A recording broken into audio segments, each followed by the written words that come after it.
this project. I'm a senior government records analyst, and I'm also acting for Mars. He's on vacation right now, enjoying himself in the sunshine. So I said, all right, we'll allow it this time. I'll step in and do my best to kind of keep things moving. We've got a lot of stuff to share with you guys today.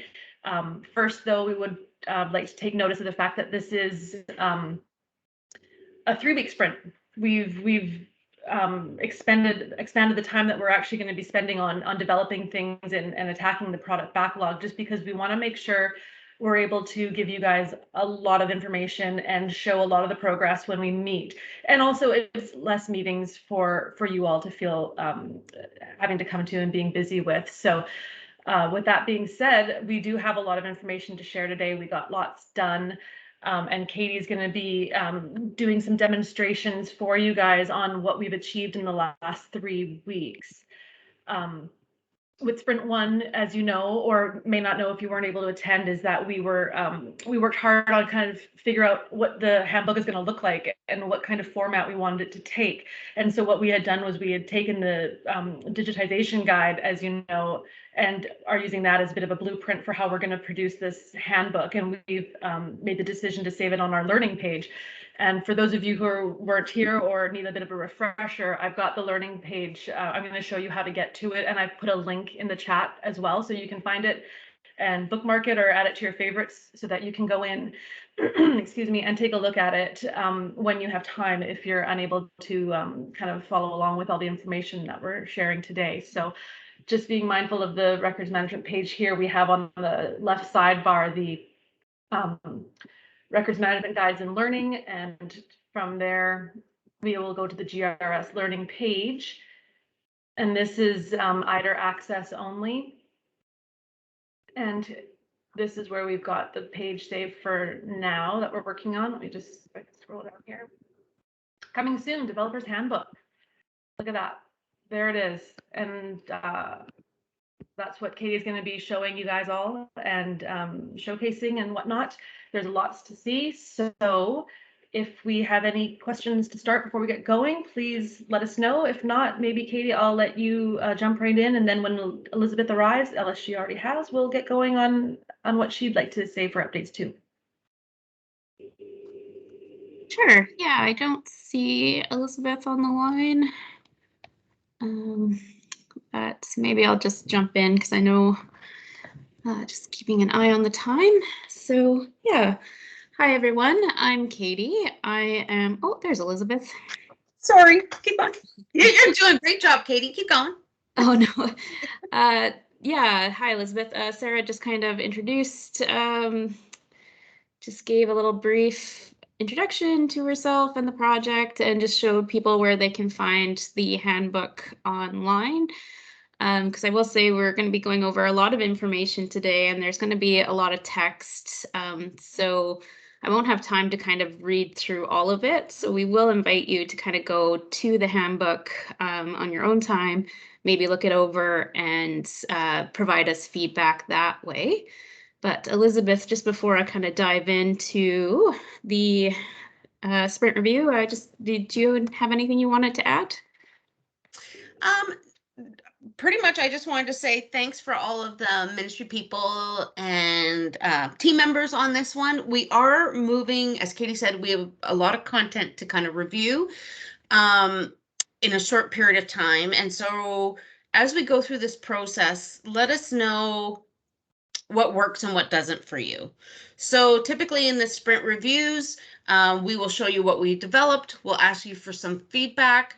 But if you need more time to kind of digest some of this stuff, or if you would like the materials ahead of time, well, I can't guarantee that will always happen, but somewhat ahead of time, like what will work for you. So as we go through today, if you can just let us know about kind of the flow and the timing as we move forward, and kind of what works best in order for you guys to provide some feedback.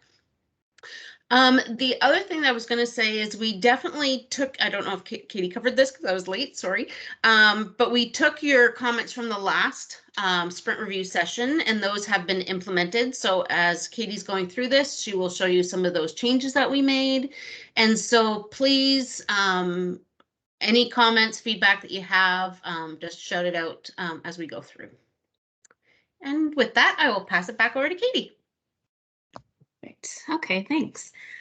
I guess before we start, I just want to acknowledge that I'm speaking to you all today from the traditional territories of the Lekwungen-speaking people on whose land I work, live, and play. And I just invite you to think about where you're living and just acknowledge, on whose lands you are living on today. So I'm going to try to share my screen and just bear with me here. Okay. Did that work? Okay.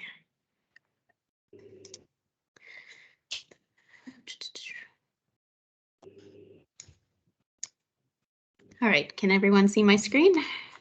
Yes. Okay, perfect.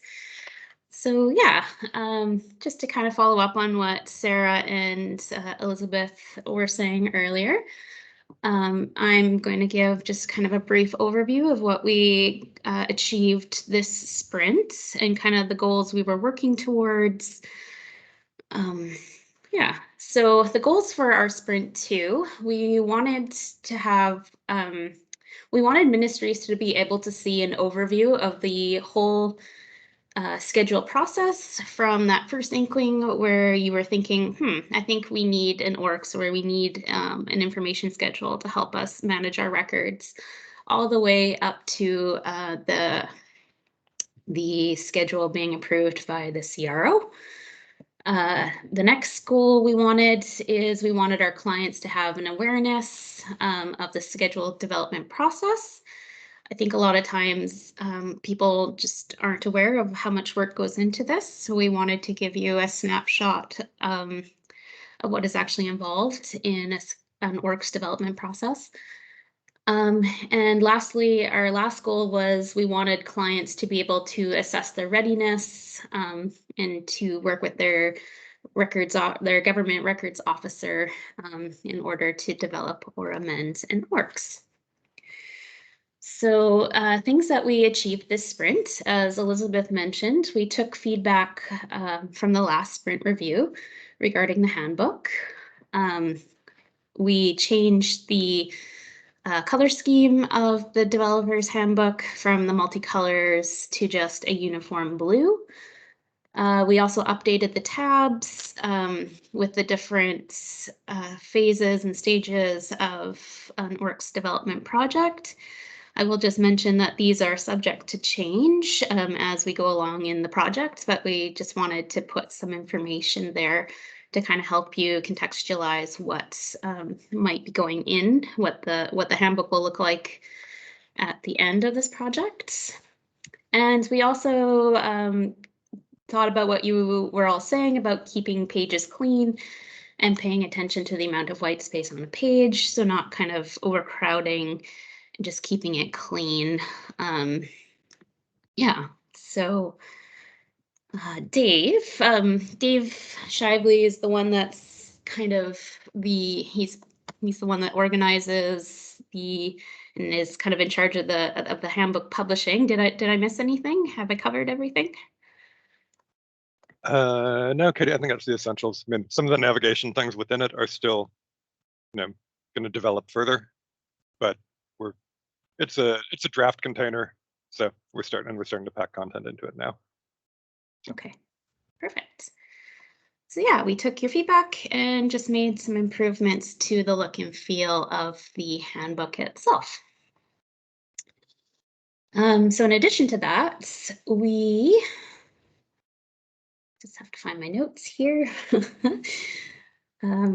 Yeah, so we also included an introduction, of course, to our handbook, just introducing readers to the purpose of what the handbook is all about, as well as introducing you to the concept of an orcs, as well as who's responsible for publishing and making updates to the handbook, all your basic kind of stuff for these types of manuals.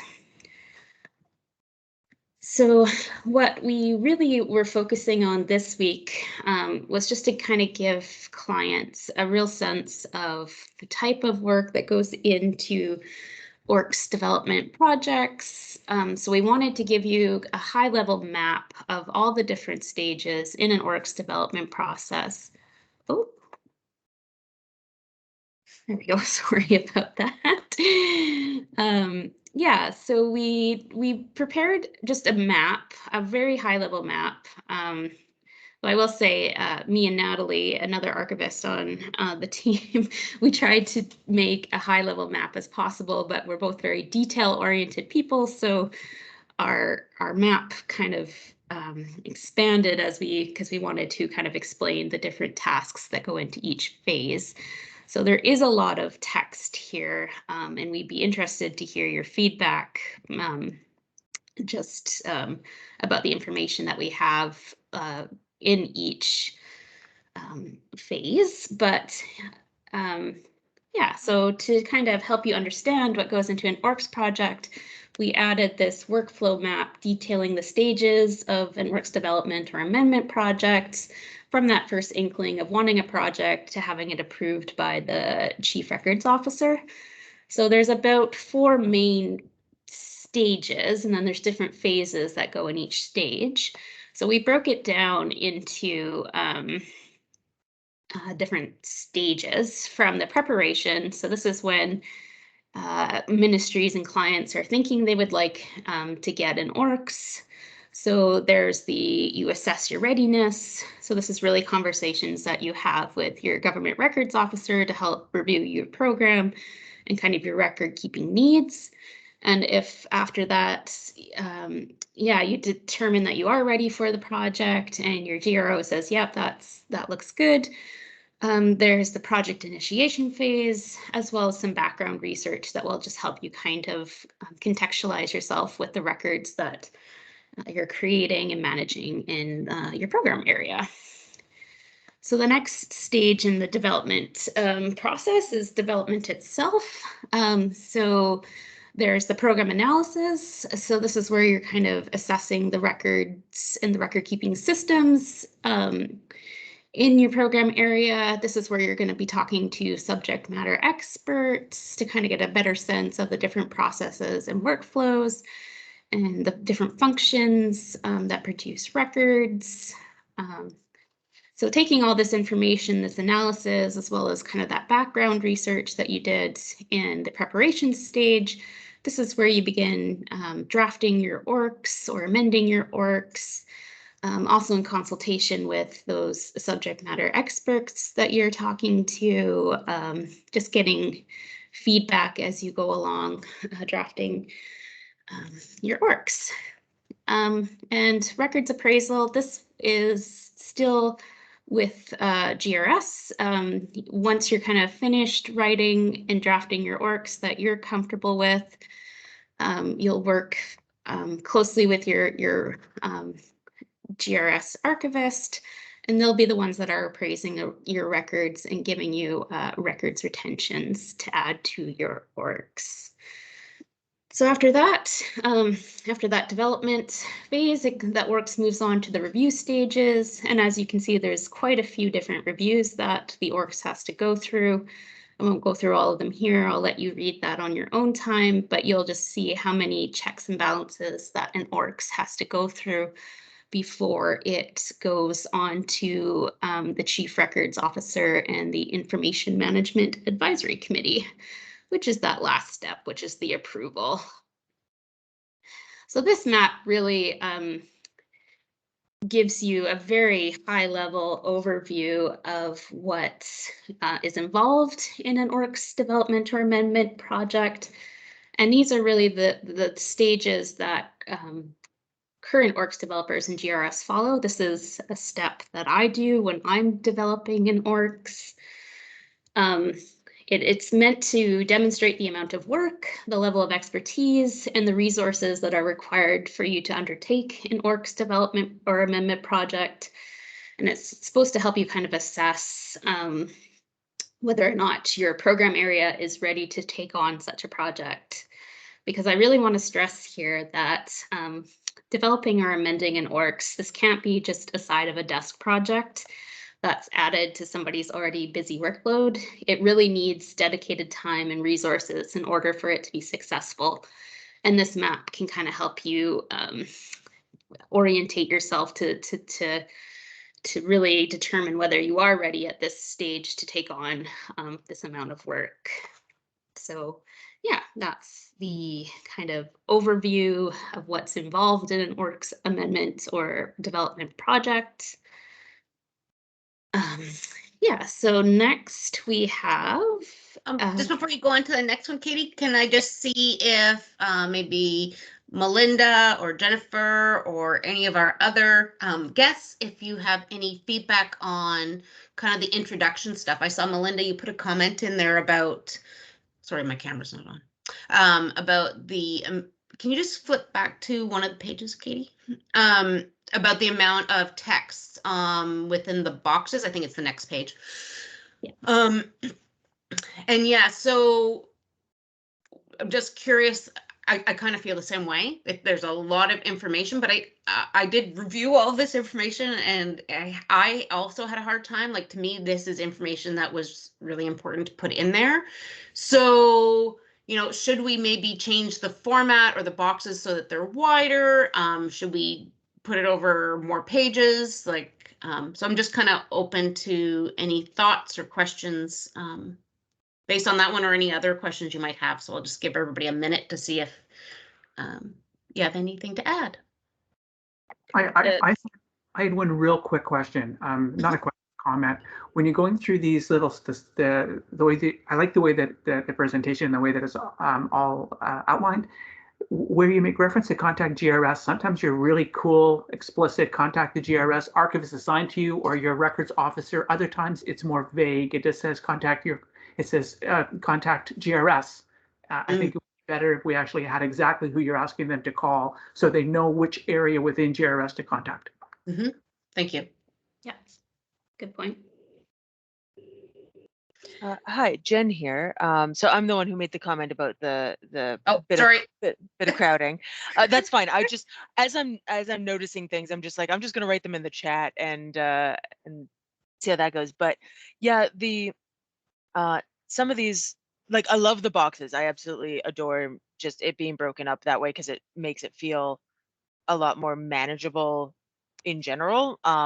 But yeah, I don't know if making them a little wider or somehow making a bit more space in between them might help. Like, if you look at between the assess readiness and the project initiation, that's a very, very small amount of white space in there. Yeah. And I don't know the best way to go about doing that, whether it's additional pages and I know we don't want huge documents with tons of pages, but sometimes you have to lean in favor of that as opposed to cramming everything into small space, right? Yeah. So, agree. What do you think of how it's indented down?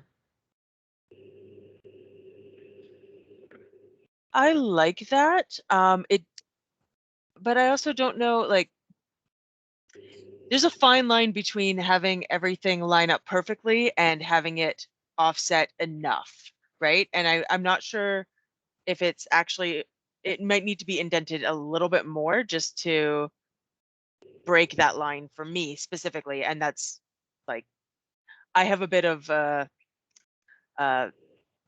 mindset of just, like, it either needs to be completely perfect or very obviously set off, right? So that might just be a me thing, and I totally get that.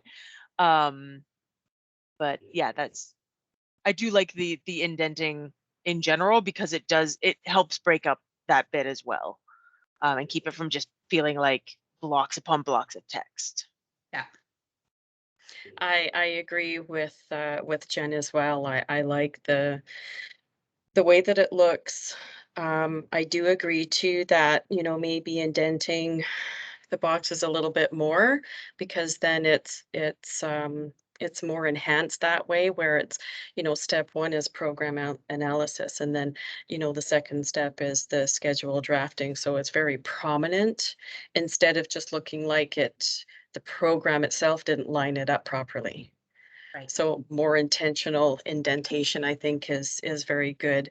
I really, because I've gone through the entire process for this with PTB. So I really like that there is an explanation of each box, because previously there was nothing and you had to guess or you had to ask. And poor Chance, I mean, Chance was our archivist, so she was fabulous to work with. And, she was very gracious in, accommodating all of my questions. And sometimes I had to ask the same thing a lot of times because I needed to get that in my head, to understand what the process was and who had what and, what was next. And so I like this. And I think that it will be beneficial for future users, because then they will understand what each process is, and at least a glimpse of what each process, what the function is of each process. So I like that. And I like that it's blue too, because then it's easy on the eyes. The coloring of the font is good. So I think that it's consistent, which is awesome, because then people aren't confused going, oh, I can't read this, and this is a bit too much or whatever. So those type of distractions, I feel, are taken away. But no, I like the look, and I like how it's structured. I think it's a very good job, well done. On behalf of the team, thank you. Yeah, I have to absolutely agree. I do have one question about the colors, and this is mostly just my lack of knowledge. But was consideration given to people with colorblindness in terms of like what colors are used on top of what other colors?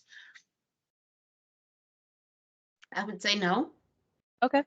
But something to think about. Yeah.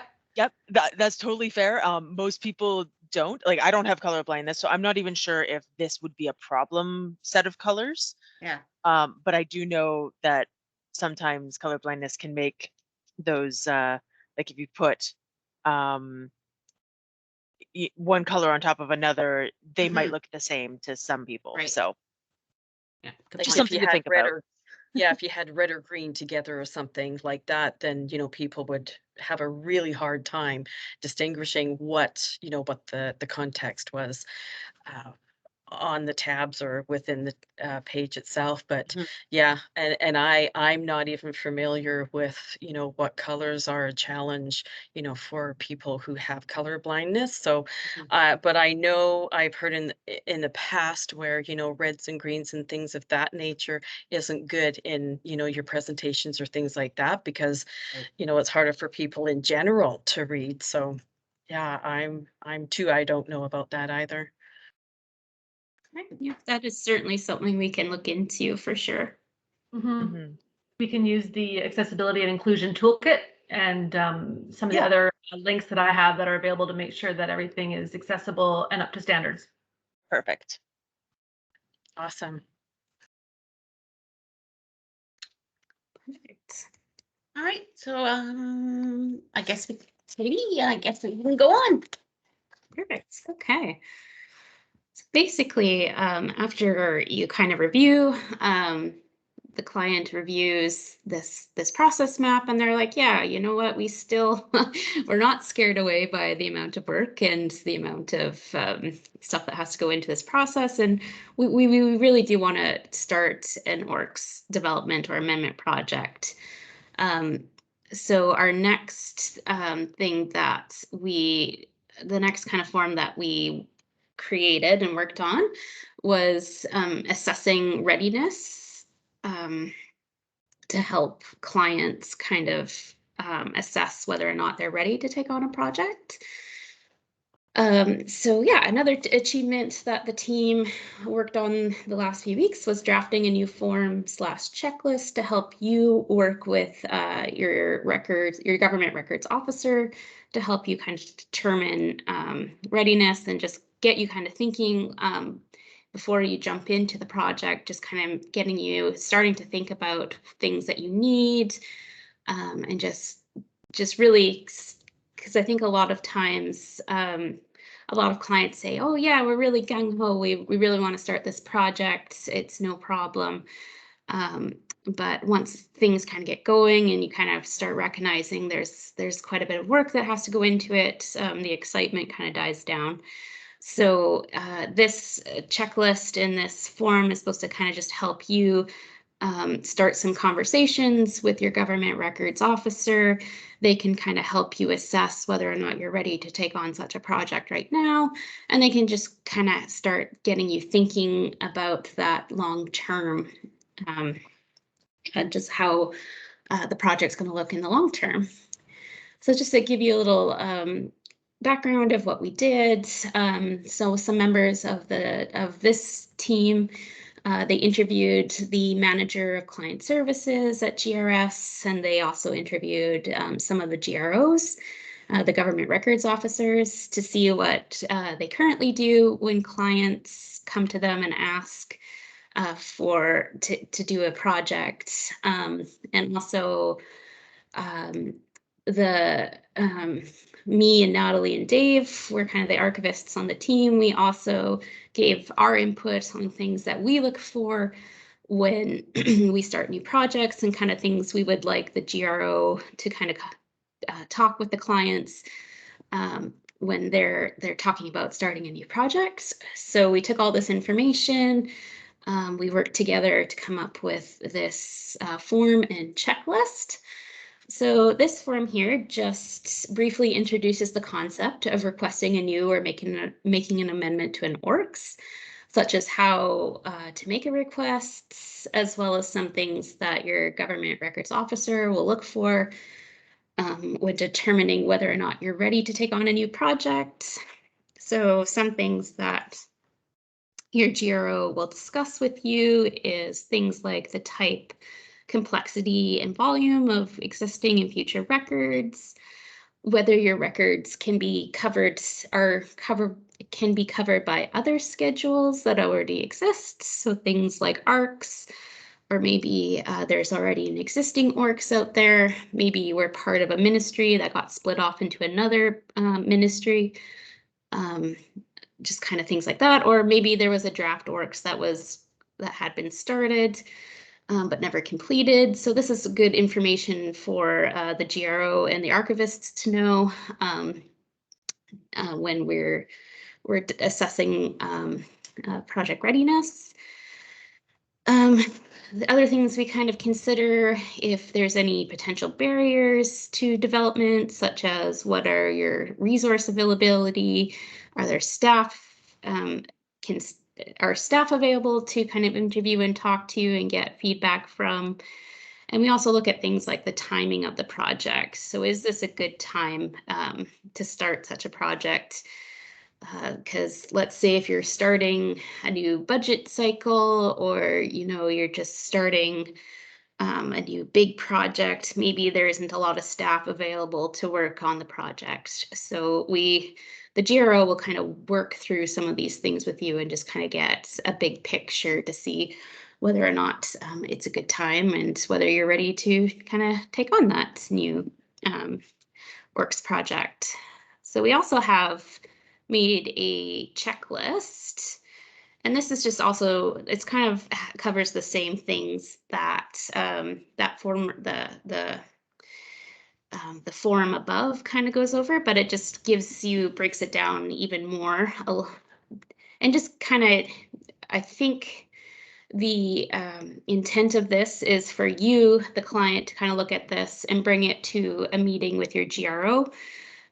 Just so you guys can have that conversation. The GRO can kind of walk you through some of these questions and help you kind of, just determine whether or not you are ready to go, or maybe now is not the best time, but in the future you can take on that project. So I know this is a lot of information and this is a lot of text that's been thrown at you all. And we are really interested in what you, the stakeholders, think. And we're especially interested, we had a lot of conversations about language and just lingo used in the handbook, because understandably everybody on the records team or on this team, we're all records professionals and we're all kind of trained in that records management language, but we understand, or at least I know personally for me, I sometimes forget that not everybody knows all the different terms or quite understands the language. So we would really appreciate if you would, I know we're probably running a bit short on time, but maybe in the next few weeks, if you could just go to the documents, kind of read through it and just let us know, yeah, this is good, or we're not quite sure what you mean by this, or can you clarify that? We just want to make it sure that this handbook is friendly for everybody and not just, we don't want to alienate anybody by using language that people don't understand. So that's all I have. So if Sarah and Elizabeth, do you have anything else you'd like to add?